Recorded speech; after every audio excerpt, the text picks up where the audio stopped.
Hey everybody, welcome back to thescylounge, here to review some Star Wars, The Last Jedi, and alright, I gotta get a couple things out of the way here. Spoiler alert for anybody who's coming into this thing thinking, oh, this guy's just gonna nerd out about it.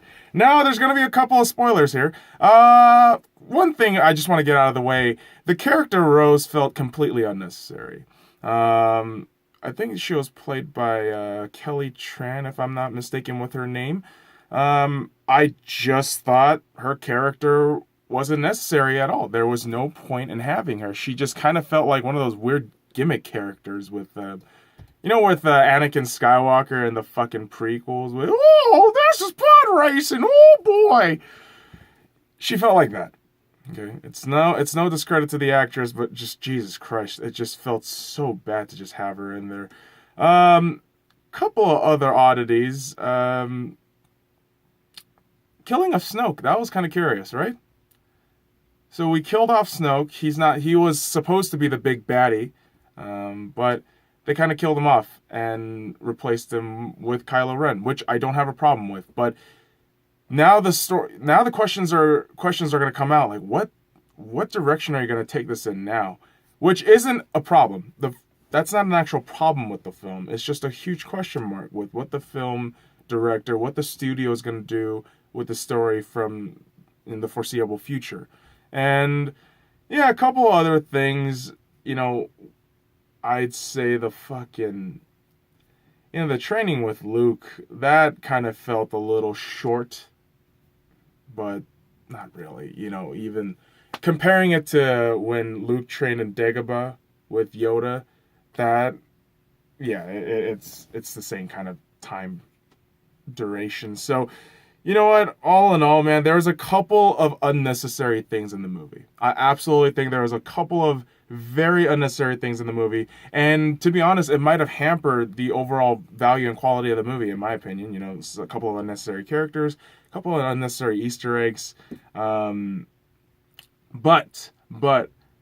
let's move on to some positives here. Some of the best things that I felt about this movie was the character development. That what we were introduced in the first movie with Force Awakens to what we have now with the characters and the context of what's happening in the universe, it's splendid. The way the characters have evolved, the way the characters have kind of had their own personal epiphanies in each of their journey, it's cool. It's really cool to watch. And I can completely understand why Kathleen Kennedy and those good folks over in their Lucasfilm want to have Rian Johnson on as the director for the next set of the trilogies. It totally makes sense. And because to me, in a long movie sequel or trilogy like that, you need character development. You need that thorough character development to happen throughout the three films. And we see the journey, we see the hero's journey, or we see the villain's journey kind of in that light. And for heroes and for both the villains, they illustrated this very well, especially with Rey, Finn, Poe Dameron. Those are given. And then Kylo Ren, even Hux, they give a fair amount of time to him and kind of the evolution he goes through in a way, through the deposed fucking Supreme Leader Snoke. And then now you have Supreme Leader Kylo Ren, which is fucking weird. Other shit, thank God they used Captain Phasma, right, guys? Captain fucking Phasma for the win. Dodges off that laser like it's fucking nothing. Get that shit out of here. And then just beats the shit out of Finn.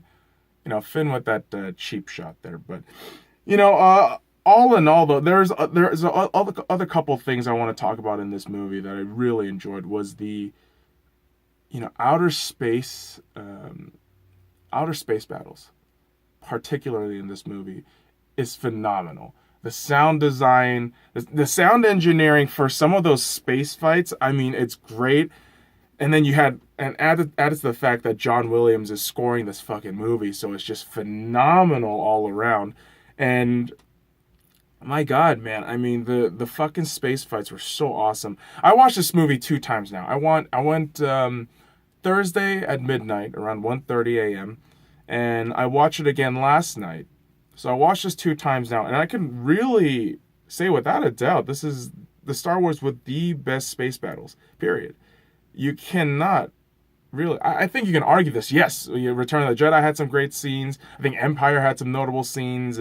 Force Awakens even had some notable scenes. But this one, The Last Jedi, was fantastic in terms of all around space battle choreography and all that.